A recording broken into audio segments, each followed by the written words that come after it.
Welcome back to the SMT YouTube channel. Alright guys, what we're going to do with today's video is discuss T-Mobile and their disclosures about their network. They're really trying to attack the network perception issue that they have, and it's not really a big issue. They've been doing a hell of a job convincing the general public that their 5G network is the biggest, it is the best, it is the fastest, all things quality, they do it, right? 5G is their thing. And I think they've done a nice job of explaining to the marketplace, if you want a good 5G network, there's none better than ours. Better than Verizon's, better than AT&T's, all those things. So yesterday at the earnings, the CEO of T-Mobile really spoke to the network piece. What they're trying to do is close that network perception gap in which people probably still feel that AT&T and Verizon, both, one or both, have a better network than T-Mobile. And T-Mobile's trying to say, hey, it's just not the case anymore, right? So one of the things that T-Mobile cites is spectrum position.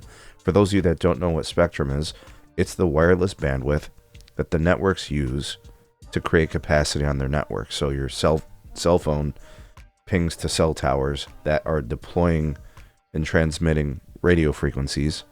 And by having a lot of bandwidth on those frequencies, you create a lot of capacity, a lot of speed. And that makes the network better when you have more of it, right? So T-Mobile spoke to this. Here's the quote from their CEO. We not only have more spectrum than anyone else, we have better spectrum than anyone else.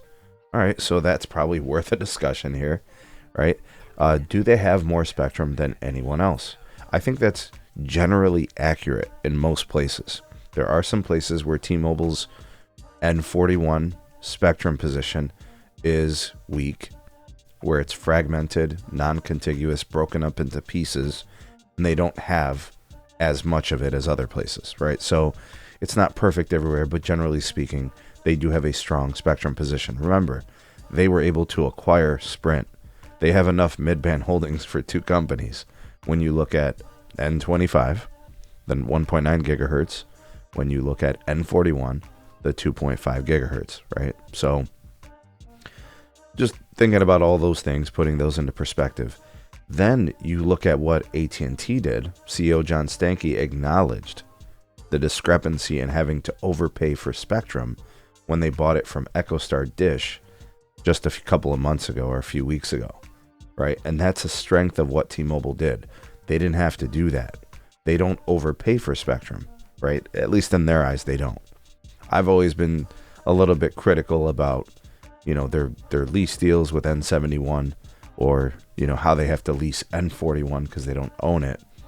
And then those are conversations for another day. But there is something to be said about buying your spectrum at auction or buying it from a spectrum speculator and how you might have to overpay. And I think that's where this conversation really goes.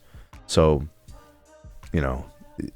it's a valid discussion. Here's the terminology verbatim from the CEO of T-Mobile. He said, we go through kind of the rigorous analysis of what is better.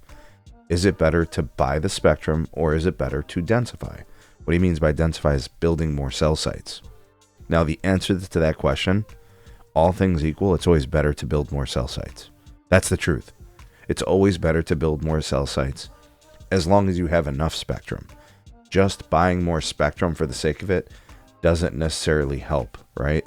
Sometimes you need more sectors, you need more cell sites. So the answer here is always build more cell sites, but that assumes you have enough spectrum, right? And I think what he's saying here, it was cheaper for T-Mobile to densify than to overpay for additional spectrum. You see, you have to kind of consider that. And the perception here is that AT&T did this wrong. And they overpaid for more spectrum. And I've said this before, and I think I just got it confirmed. AT&T bought 600 megahertz from Dish because they don't want to densify. You see what I'm saying? Like, this is when the truth comes out, is things like this. Don't listen to what they say. Watch what they do. AT&T bought, they bought mid-band and they bought low band. That's telling you they're trying to fix their edge issues, their cell site spacing, by having more low band. What I'm trying to tell you guys. And clearly, it made more sense for T-Mobile to buy 600 from Dish, and they didn't, because even they felt they would have to overpay. Right? Important stuff here in this article. Let me know what you guys think, though. Drop me some comments. Like, share, subscribe, check out some more videos. We'll see you guys soon on the next one.